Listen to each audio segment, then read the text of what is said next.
Good evening, ladies and gentlemen. Thank you very much for joining us tonight. Before we begin, and before I welcome everyone and say a little bit about this evening, TK, I'd like to ask your help in bringing us all here. So if you wouldn't mind ringing the bell that you have, which you can tell us a little bit about later, and helping us all come to this webinar, that would be fabulous. Okay.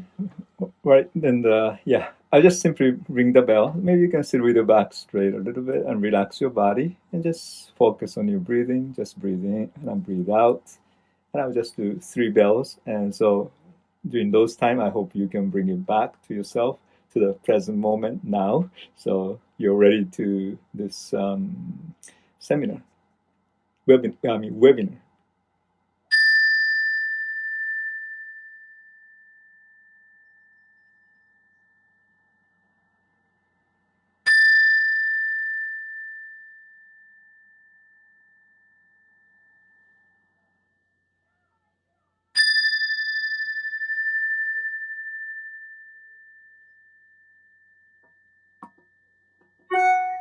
Oops.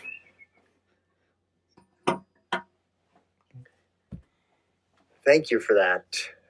I think this is a great way to begin and kind of bring ourselves here for the moment. So with that, let me welcome everyone and wish you all a good evening or a good morning if you're joining us from Asia.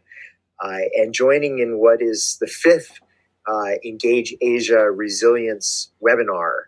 And as all of you, I believe, know, tonight's webinar is titled How to Find Joy, Lessons from Buddhism. And it's really a great pleasure and an honor to have you, my good friend, Reverend Dr. TK Nakagaki, with us this evening.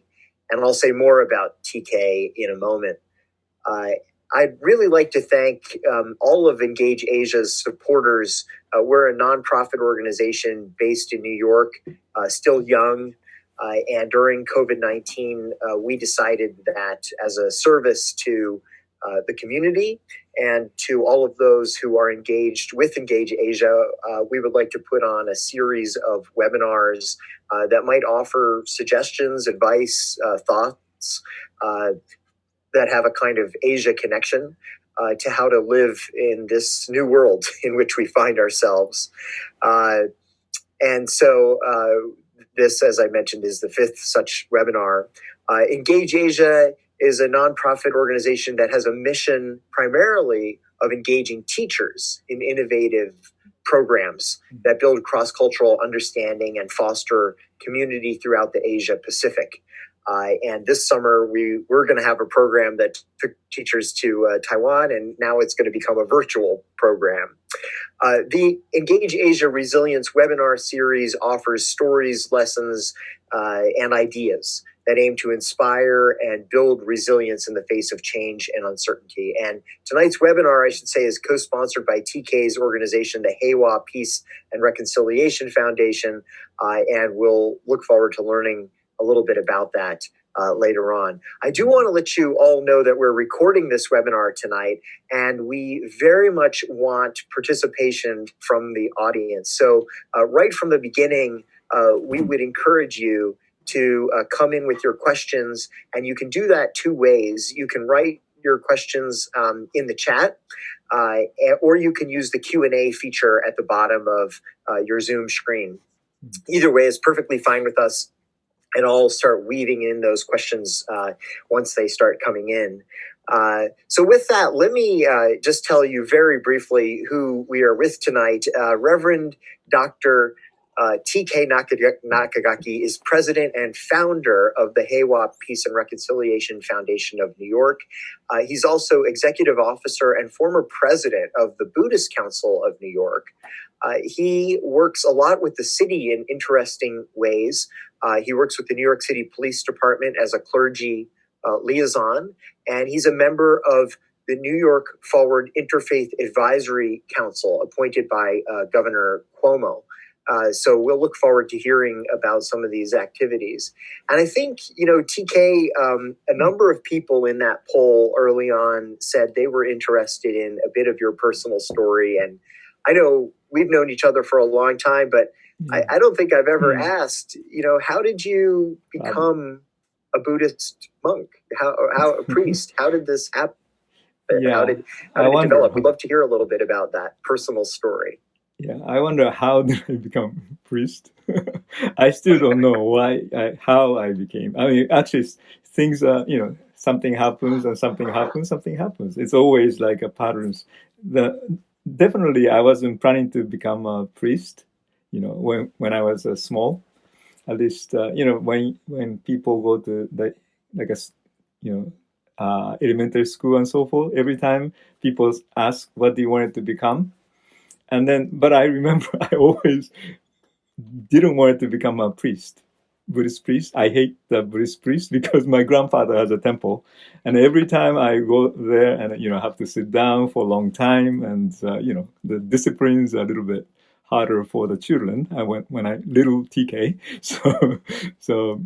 And there used to be, but still now too, maybe Buddhism is associated with the funeral. So it's not a good image that I used to have about the Buddhism too. So that's one thing. I didn't want to become a priest, but then somehow that's an unusual thinking that I have. So maybe that may lead to actually try to find out what the part of the Buddhist teaching is. And so it's then that process begin from there. And then happened to be the university at the Ryukoku University, related to the Buddhism. And my uncle was a priest. I mean, a minister. Professor there too. So I had to take, examination, and I passed. And then in the end, I just decided to go there. So it's not the great reason, but after that, and I realized how interesting the teaching itself, because the Buddhism that I have, when I grew up, and then the contents that I start learning, it's a totally sort of, for me, it's a very different thing. And so that made me think, oh, maybe this is very interesting to learn more. And so that's kind of the process that I began. And happened to be, I took the overseas ministers course, at the Ryukoku University. So, which actually I'm still one of the first students. I mean, we have 3 students, only 3 students at that time when the overseas ministers course started at the Ryukoku University in Kyoto. And so because of that, I came to the United States actually. And that's really interesting. Mm-hmm. To become a Buddhist priest, I assume you don't have to do it through a Buddhist university, right? There are multiple routes. Yeah, what is the actual kind of certification, if you will, or path that you have to follow to get that status? It's really depending upon the school of Buddhism. Because in Japan there are many different types of Buddhism. So some Buddhist school emphasize more of a strict, way of doing it. But then Ryukoku University, it is a Jodo Shinshu, Pure Land Buddhist tradition.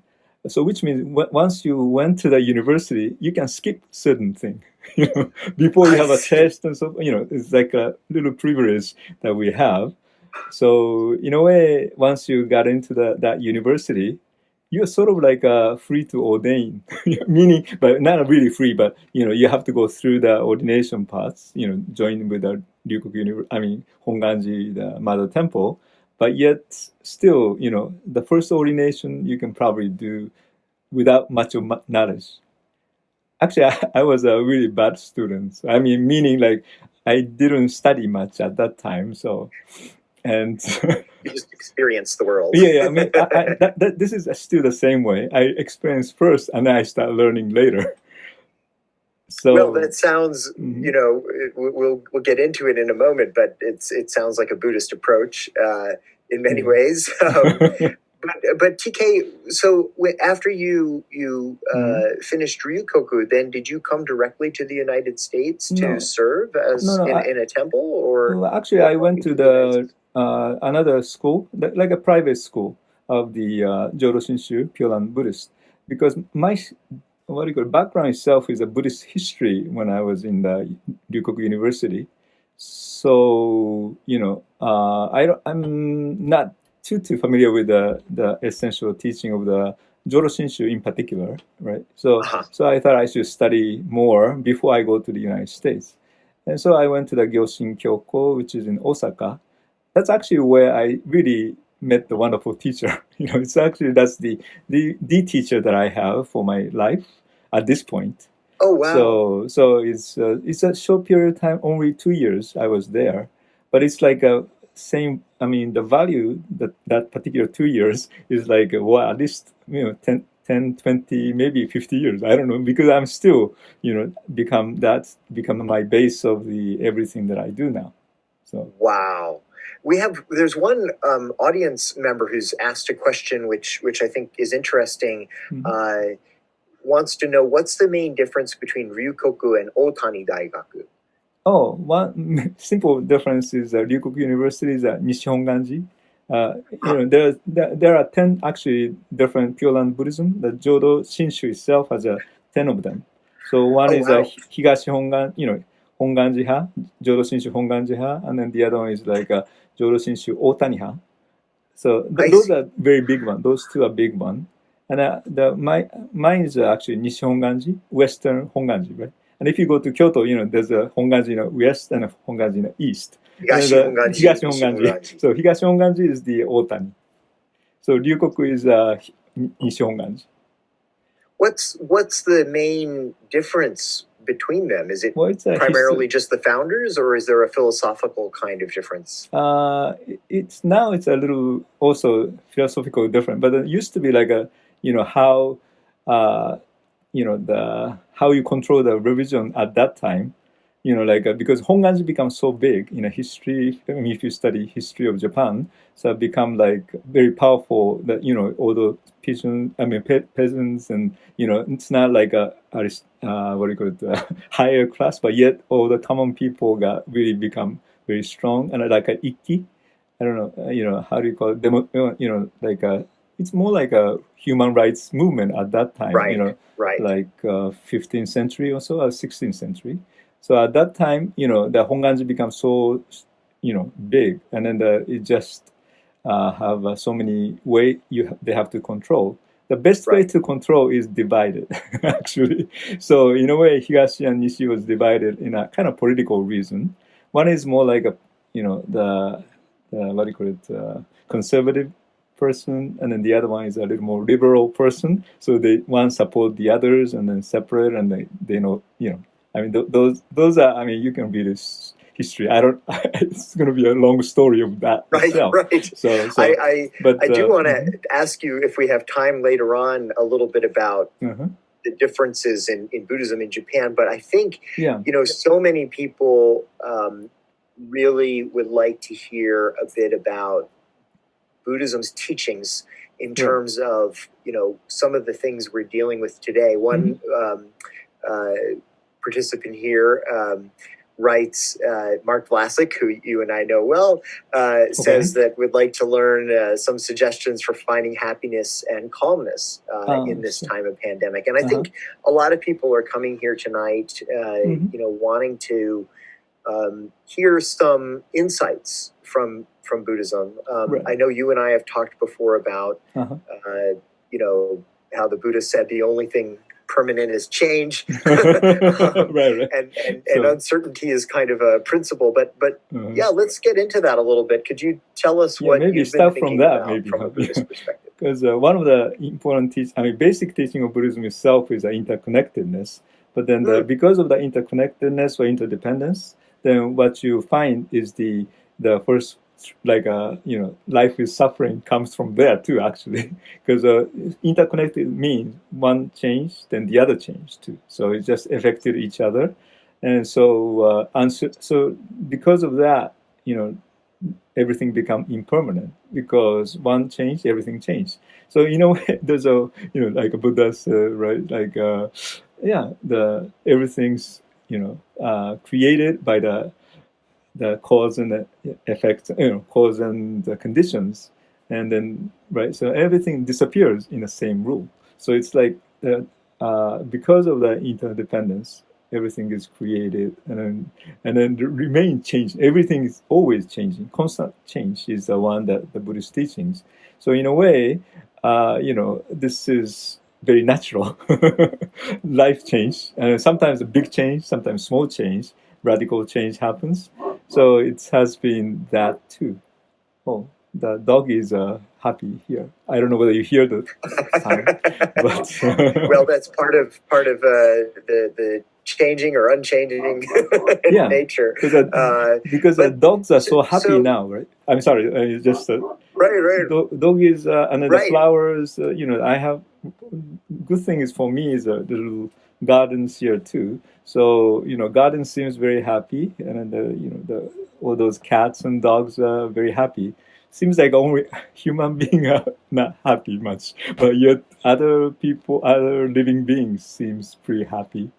Air is clean, you can enjoy themselves.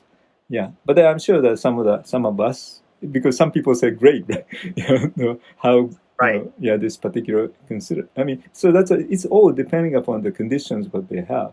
If they're in a particular, uh, the way that they're living, then it may affect a lot, and then sometimes it doesn't. And then same things, happen. So from that sense, I guess that part of the teaching itself is then how do you find the happiness and peace in such the changing the world of changes. And so Right. so in a way emergency happens and all those things happen. Then how do you find the how do you find the stability or joy and so forth is the kind of a key part of the Buddhism, I think. And so so one thing is of course to at least the standard it changes, everything changes, then that at least that's one of the kind of a what do you call it? You have to always change the sort of like a framework, I guess. Life should be very happy and everything. Then probably I don't know which one is easier, but then the Buddhist teaching, the original first one become like life is dukkha. Dukkha is it's more like a suffering or something a negative type of connotation, right? So in a way, life doesn't go the way you want. So how can you control your life? Anyway, I mean, so there are many parts of that. Life is not the way it goes, and then so which is because we try to control the life. But then, right, once you become sort of like let it go, and sometimes it goes more smoothly. And the problem seems to me is like stop everything and try to stop. This I have to be happy, or this has to be this way. Everybody has to be this way, and then you have so many more problems than let it go or just embrace what's happening. Right. You're reminding me of, I think it was John Lennon's quote, right? Life is what happens to you while you're busy making other plans. So I mean, if Buddhism, has a fundamental kind of principle that life is suffering, the path to joy then, and happiness is, would you say it's accepting the fact that you will encounter suffering and you will encounter change, and understanding that is sort of the fundamental reality of life? Well, you can probably appreciate better, because if everything has to be happy, if so many different difficult things happen, they may feel, oh, why me? Why this happens? But if you think, everybody's suffering, you don't have to say why me. Oh, everybody's happy, they're suffering too. So maybe from that standpoint, then if you have a happy life somehow, then you should be grateful, because life it's not that easy, but yet people are able to live that way. Then you can appreciate, and then maybe if you realize other people are, have a difficult time, I mean, you might feel like you wanted to help them too, because you're, in better conditions now. Then I mean, that's not natural things. So I don't know which one is better, maybe because some people think Buddhism start too negative, to begin with. But yet, I mean, life, once you start it, you have to die. This is 100% for sure. The coronavirus and everything is not 100% or anything. But yet, Right. Once you're born, definitely you get old, you get sick sometimes, and then you got ended of your life. So in a way, I mean, whatever the happy things you did, you know, death might say, so what? Sorry, your life is over. Are Right. you happy? Right. But or even like even that death comes, and then you'll be, yeah, of course I'll be very grateful for my life, and then then that's the kind of life that you wanted to live. Well, let me, TK, you always seem very happy. Oh yeah, You always right have a on. great smile and Mm. and I think uplift a lot of people around you. How do you deal with some Mhm. of the, changes and stresses in your own life? Is it Ah, through the kind of mhm. Buddhist lens? Is it also combined with Yeah, probably combined. Uh-huh. practice or Yeah, probably combined with the Buddhist teaching, and then the may as we practice, then we learn something, and then it become my personal secret or something. How can you can deal with there? Yeah, but first, yeah, because life is suffering, so but you have to face it, the truth. I mean, the part of the Buddhism is actually really learning the truth, the Dharma, right? and then yourself. The Buddhist learning is only two things. One is again yourself, myself, and the Dharma, the truth. That's the only thing that we need. Hmm.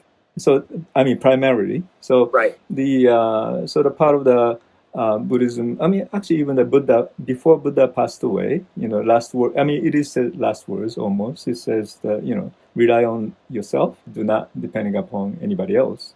Rely on the teaching or the truth. Then do not depending upon anything else. So that's the end of the. I mean, because that's the really the last words in a way that Buddha wanted to share. So Right.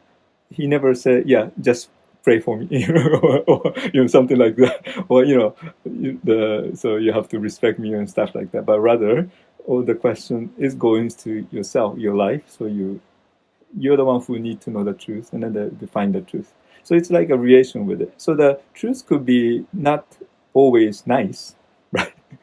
Right. So like yeah, so many people died and so forth. In this case, for the corona, that's the truth, and so you have to face it. But at the same time, there is a truth that, as I just mentioned a little bit, because thanks to the dogs, but then the nature, everything's happy. I mean, that's a truth too. Right. Right. And so some people may have difficult times, some people are not. But then also this is very interesting truth happening is sort of like everybody's suffering at this point on the earth. I mean, it seems, but then everybody has the same kind of a common problem, which is very unusual. Maybe we never happened this way probably, and even you can communicate, and even like this Zoom, some people can come from the other country and joining, and Right. so it's the whatever the things that the what's happening, the truth, whatever you call it, and so we need to first of all, instead of denying, oh, this shouldn't be happening, why this is happening to me, everything is happening. I mean, 9/11, all those tragedy too. But then, that's happening, is happening. Whether you like it or not is another question.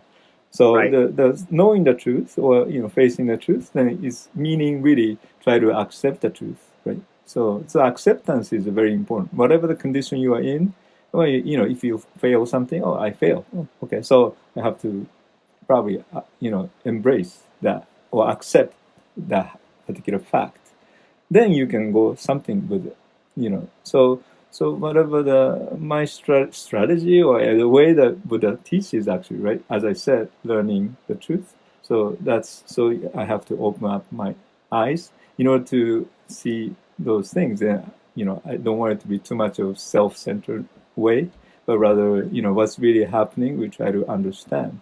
And yeah, understanding bring some awareness, different awareness that we have, then you can really appreciate those awareness sometimes, and then you can find out what we can really do. So in a way, it's a total picture you wanted to see. It's not just the one side of it. There's a story is always different sides, right? So Right. you try to understand, but then in the end, I don't know whether we really understand or not is another question. But yet make efforts to understand the truth, what's going on. Always, try to keep the open-minded or open eyes or open ears and everything to open it. So that way we can sort of embrace. And yeah, so that's I think is the first step. And if once you can embrace those or accept those things, then maybe you can do something about it. Because sometimes people are really like, oh, actually, I was talking with my friend today. Sorry, but it's like the ocean. On the top there's a wave, right? All the sometimes calm, but then sometimes all the the thunderstorm. The Right. waves are so high and everything. But yet the very bottom of the ocean is always quiet, calm, Hmm. right? I mean that's I thought, oh, that's a good thing. So I was going to talk. I mean, share that also too. That's pretty good idea of thinking of what's happening in our world and so forth could be outrageous, but yet the deep ocean is always calm. So that's where you wanted to keep the mind calm, right? I think That's that's a good. I love that. Yeah, uh-huh. Yeah. So it was very good that I talked with my friend today, this morning. Yeah, Yeah. I like that. One neighbor and friend of mine, Joanne, asks a question here. How do we separate present joy from the pain of moral incompetence? Oh, well, depends on how. I mean, joy could be really, just even myself breathing now could be a joy. I mean, simply saying anything could be joy. Now I can have a little coffee, water, everything. Because some country I realize is very difficult to have all those food, but somehow Hmm. we, it's of course there are parts of the, so that's the simplest way to probably start appreciating everything, that even little detail.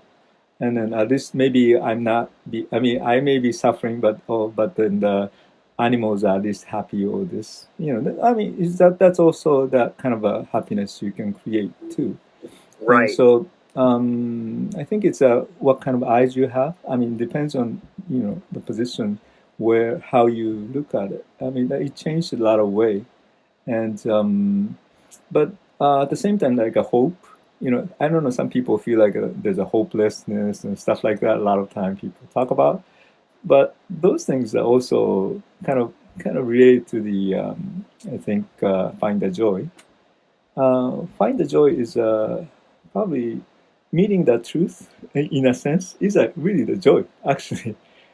I mean, it doesn't go to the illusion or delusion. You create, Right. all those nonsense, everything, but rather you'll be able to start seeing better to what's happening. That itself is a joy of learning the truth. And I think part of the Buddhism, knowing yourself, really knowing yourself, is also become a very, very important aspects of the gratitude. So there at least you feel grateful for your life that you have. Right. But then some people probably not never be happy about what they have. I mean, well, I mean, like when you're young, especially, I wanted to be like this, like him, like hers, but then in the end, if you stop comparing and you become yourself, everything become happy. Actually. That's interesting. In sociology, there's a sociologist, Irving Goffman, who had this idea that there's poverty at every social class, meaning that even if you're a multi-millionaire or a billionaire, you could still be poor actually based on how you compare yourself with other people. Yeah. So it's kind of an interesting comparison sort of mental state. Because comparisons only bring one or the others. One is a pride, the other is what do you call it? I mean, no confidence or something. Just low self-esteem. I mean, what do you call it? Low self what? Esteem. Yeah, esteem. Yeah. So it's like a one or the others actually. And so if you compare, oh, I'm better than the other, superior feeling, or why I can do well and so forth.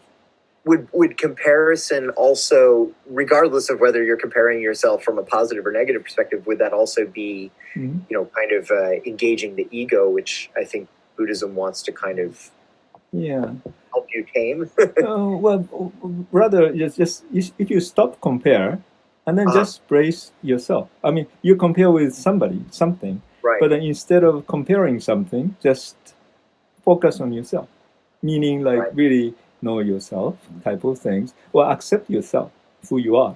I mean, I'm not good at mathematics, and then yeah, that's what you are.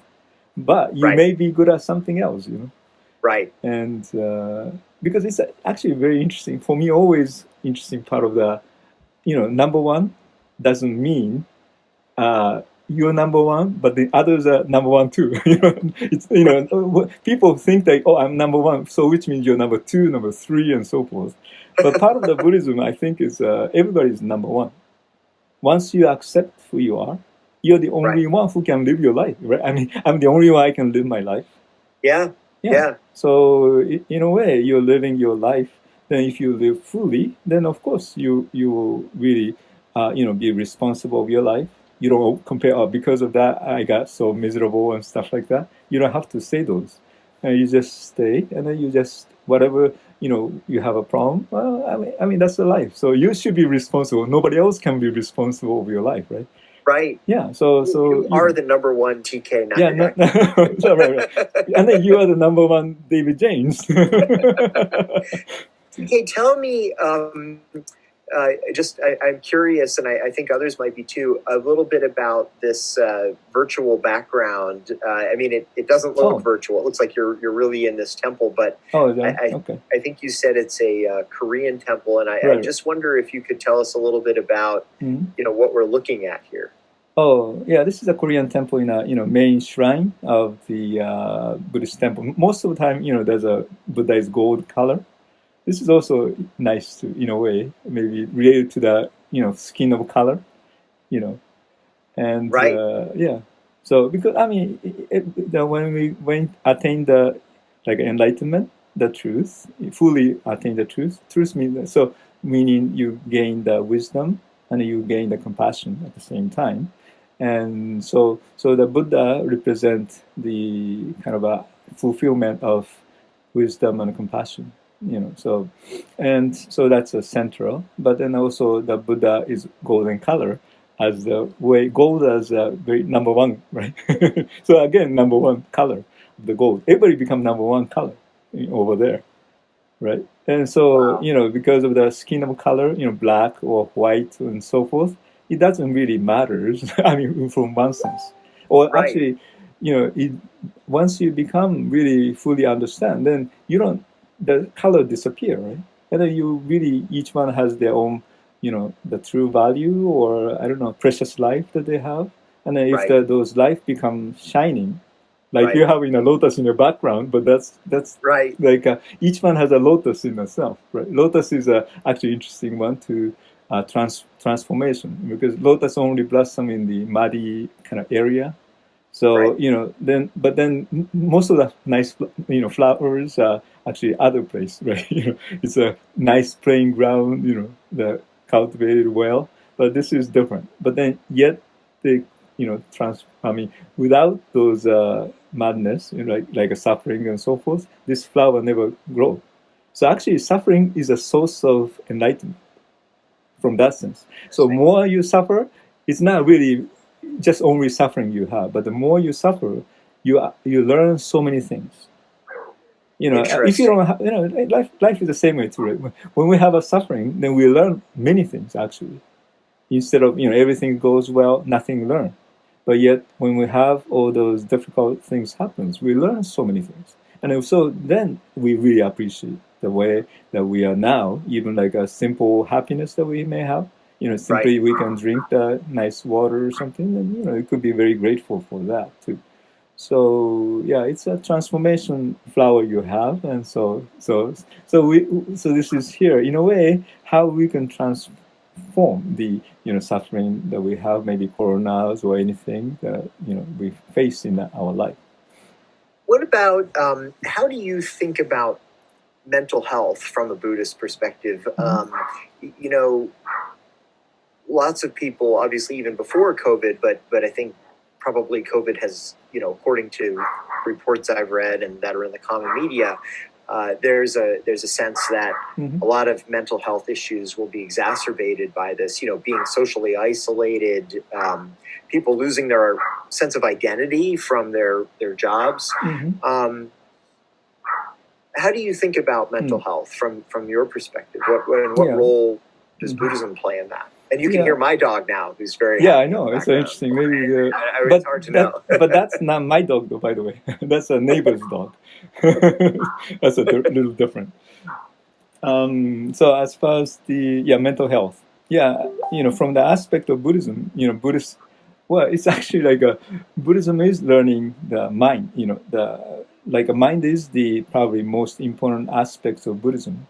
So the problem is that mental health is a lack of controlling or training the mind.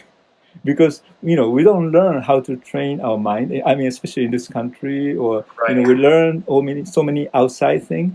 But then in order to learn your mind, then you have to probably close your eyes. Otherwise, you don't see yourself, or you just shut down everything. Then you will see what's really happening and stuff like that. But so which means plus mental. Mind is the the first part of the Dhammapada, I guess. With our mind, we make the world. So that simple statement, meaning, so where is the world created by our mind? So that whatever the world that you're living, if you feel that's a suffering world, well, that's because your mind is suffering. If you are probably free from such things, then the world that you're living is also become happy, right? Interesting. So it's the whatever you create, so the world that you create is actually, it's not the world is there, but, that you create with yourself. Yeah, you can think of any example.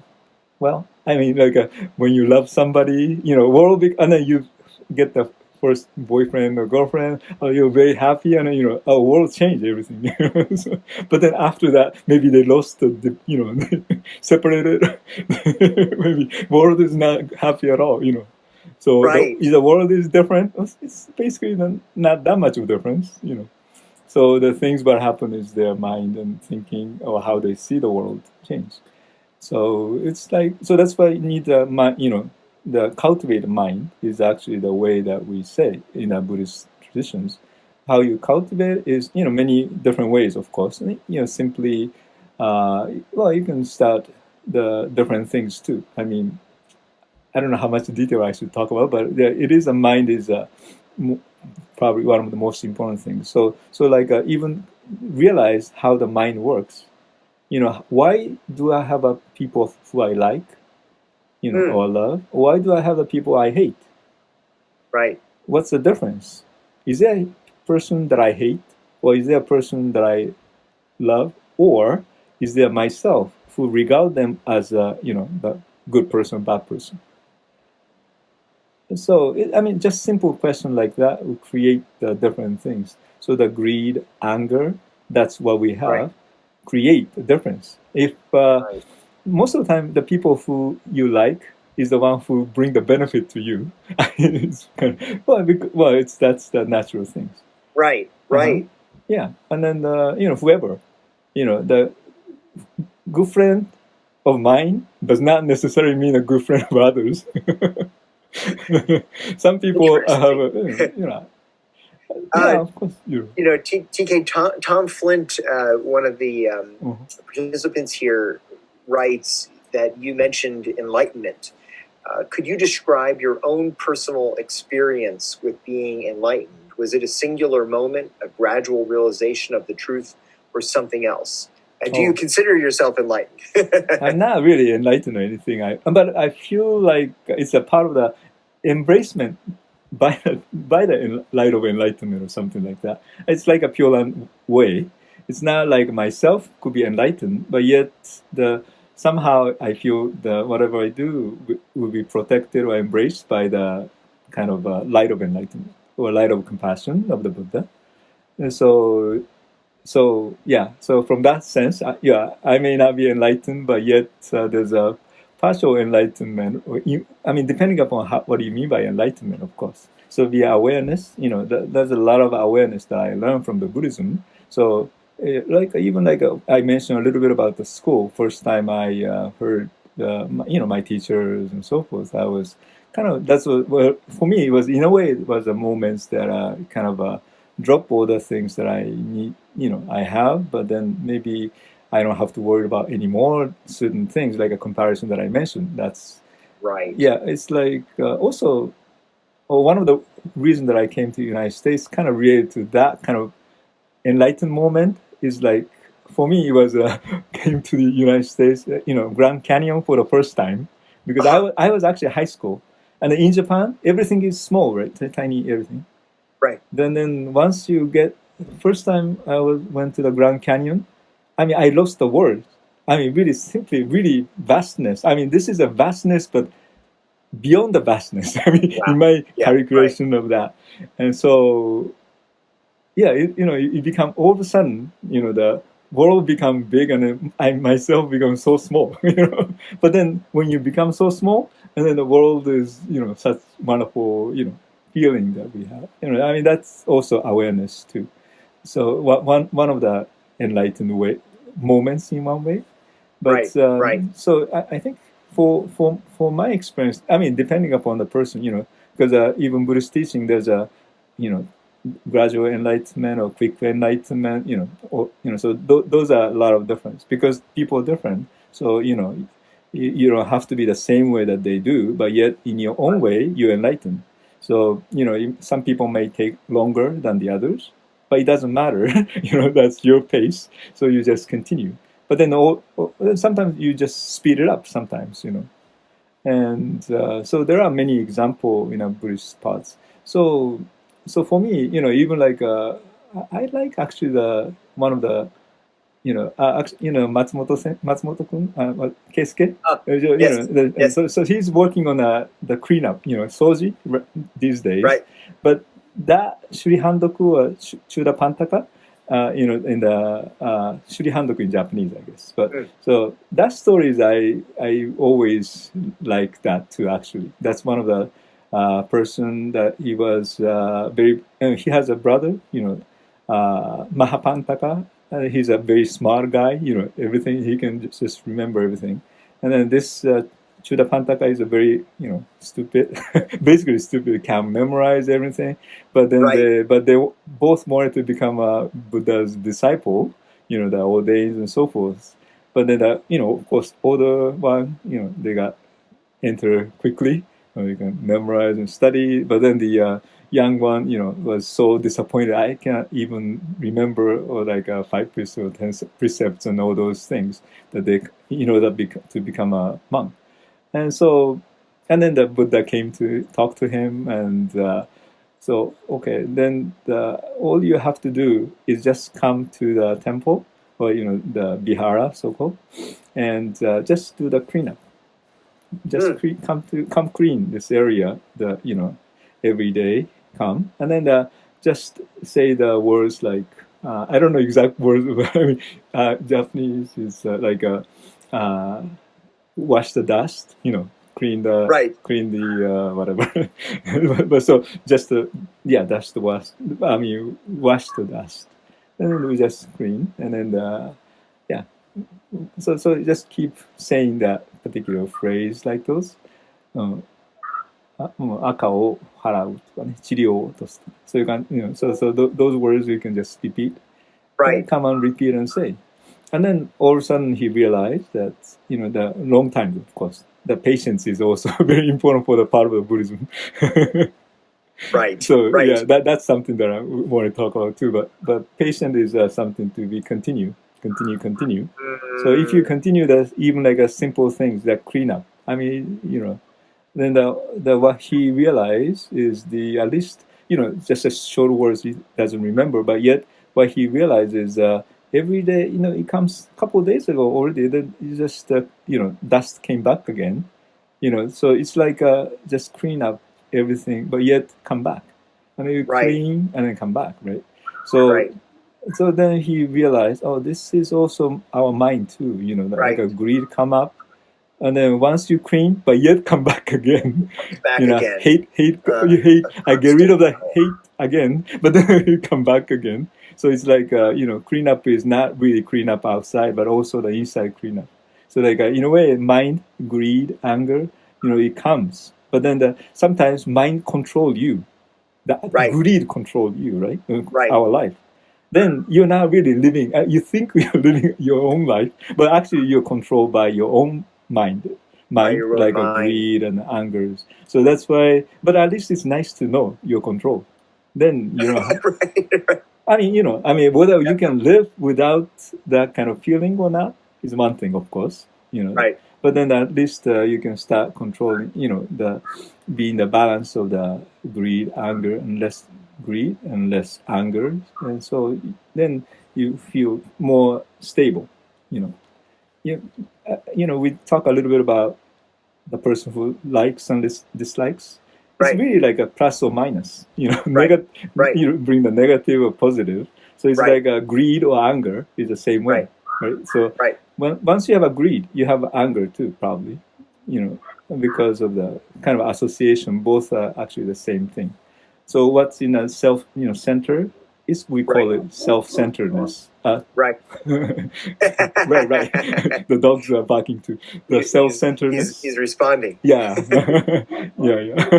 Sorry. But so the some kind of things that you have, and then create plus and minus. Then do we really see the people? We don't see it.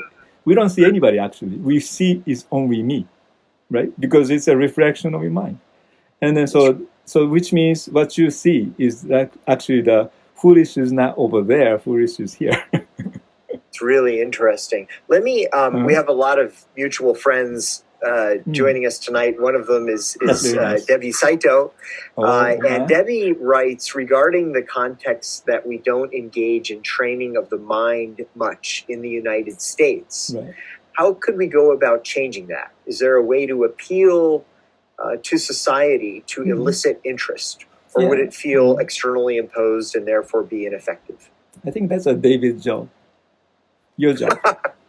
You're a teacher, right? You're training the teachers and so forth. Teacher is the one who should teach all those things. I mean, in one way of saying. But of course, we never know. But one thing is very interesting because mental health. I used to involve for that because I used to be president of Buddhist Council of New York. And then so when we have started the mental health week and so forth. So initially I was part of the sort of like involving, and then the Buddhist Council hosts some of the mental health sessions and so forth. So it is part of I thought it was this is a very good, interesting area because people start looking at the mind now. But then, of course, they're looking for is a little bit different. They're looking for the problem. It's always a problem. So, but problem, disease and here and there. But then there's no such things. That's anyway. Maybe I shouldn't complain too much. So I don't. Sorry. I mean, this part you can cut it anyway. But it was very interesting. But anyway, maybe I shouldn't say too much. But anyway, let me ask you. You said, I assume by saying it's my job, you believe that education can play a big role. Uh-huh. But let me ask you about in Japan. Do Japanese schools do much with things like mindfulness or I don't know. Or do kids do young people in Japan get a chance to kind of engage with people like you maybe in a way that we don't in the US? I'm just curious about that. Yeah, in a way, not at the school really. I mean, it's part of the school too, like a calligraphy, traditional writing. I do calligraphy too, right? But there's some traditional methods of flowers and everything. That's actually all related to the mind learning, the tea ceremonies and so forth. How sometimes you can even sit 5 minutes or even 3 minutes or 1 minute. You cannot be quiet for 1 minute here sometimes.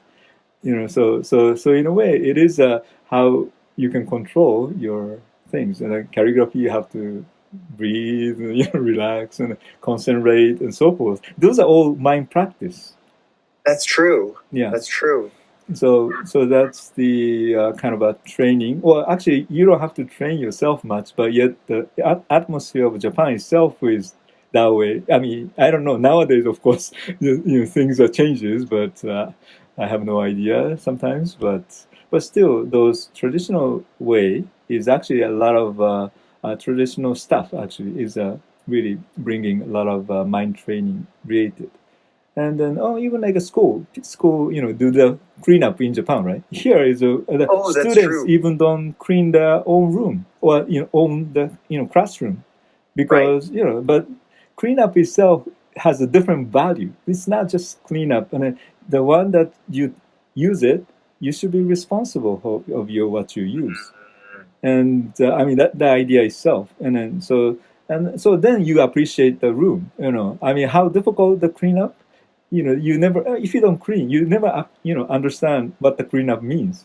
How much of the people have to do this, make it comfortable for you to study, right? We just take for granted. I mean, Yeah. take for granted. So that's why it's not appreciation. So in a way, more you do something, then you learn more to the others. And then those are some system, I guess, in Japan that still they do. Even traditional, martial arts like karate, aikido, and all True. those things. Yeah, I mean, any of the things is that Japanese culture has a path, right? In the end, nani do, karate do, judo. Yeah. Yeah.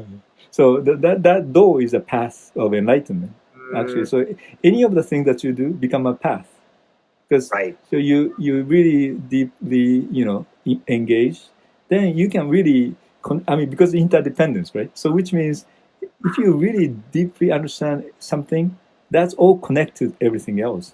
So you don't have to know everything else. Everything means like everything. You don't have to know. Yeah. But you just deeply go in. Then you just meet some of the things. So those are very common for the Buddhist practice or cultural practice, but it's kind of related to the Buddhist influence in many ways. Right.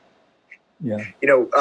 It's worth a whole other webinar, but I think this topic of what's considered education in the U.S. versus Japan, for instance, or you could do this globally, is quite interesting, because in Japan, from the time you exit your door, walking to school is part of education, cleaning the classroom, making your lunch, it's all considered part of a learning process. Right. Whereas in the U.S., it tends to be, lunch time is like wasted time, right? Like that's not where you learn.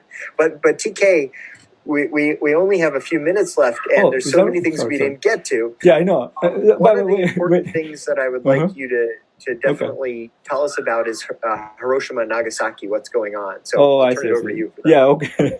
And then also Heiwa Foundation, I mean, for my answer for the creating the mind practice and so forth is a Heiwa Foundation that I started. That's one of the reasons I started the Heiwa Foundation, which is proactive peace building, which is dealing with the mind, actually the words, and also the action in the end. That's kind of the different order of the emphasis here. And so, but then so we also host the Hiroshima Nagasaki 75th anniversary this year, because it's 1945 August 6 and August 9. Atomic bomb was dropped to Hiroshima and Nagasaki, and it is a very important year. But because of the all the coronavirus, and in Japan, of course, the Olympic game was gone too.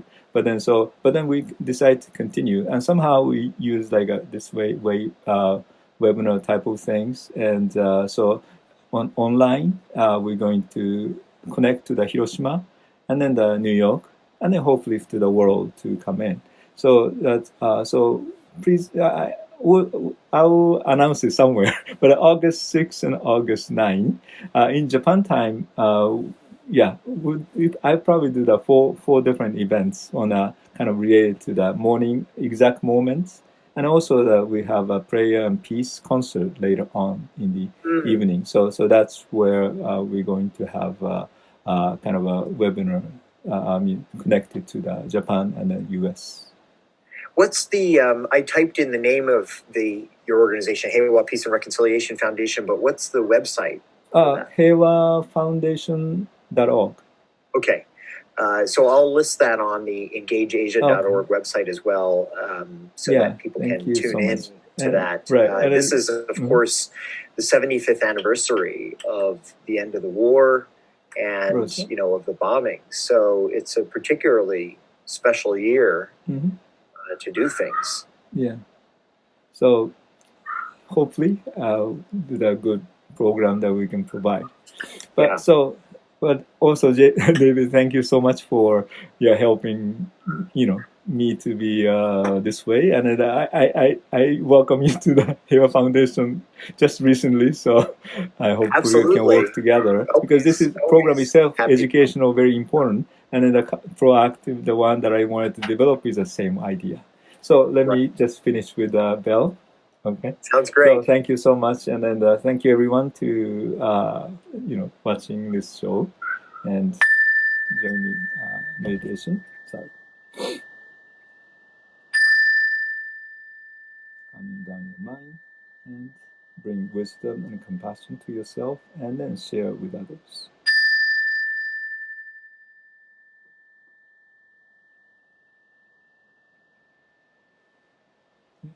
Thank you so much. Well, TK, thank you so much for this. This was an absolutely lovely discussion. Many people are writing in. In fact, that's nice. Mary Lobel, a great colleague, says that she'd like to listen to this repeatedly, and thanks you for so many deep comments. And I'm currently thinking about your statement about the ocean and the crazy waves up top and the calmness below, and the cleanup that you need to do on a daily basis as well. I think that you brought so many really interesting thoughts and insights to all of us, and I really thank you for that, TK. Thank you. And I'd like to thank everyone for joining us. If you go to engageasia.org, you'll be able to see the recording of this webinar. And also look for the next ones coming up. The next one will be on July 17th, featuring filmmaker Reggie Life. And then at the end of July, July 30th, Allison Gilbert, author and journalist, will be talking about her book, Past and Present, about how we remember people who we've lost to the next life. So thank you so much, TK. Thank you everyone for joining us. Have a lovely evening and stay well. Thank you very much. ありがとうございます。おやすみなさい。どうも。おやすみなさい。どうもどうも。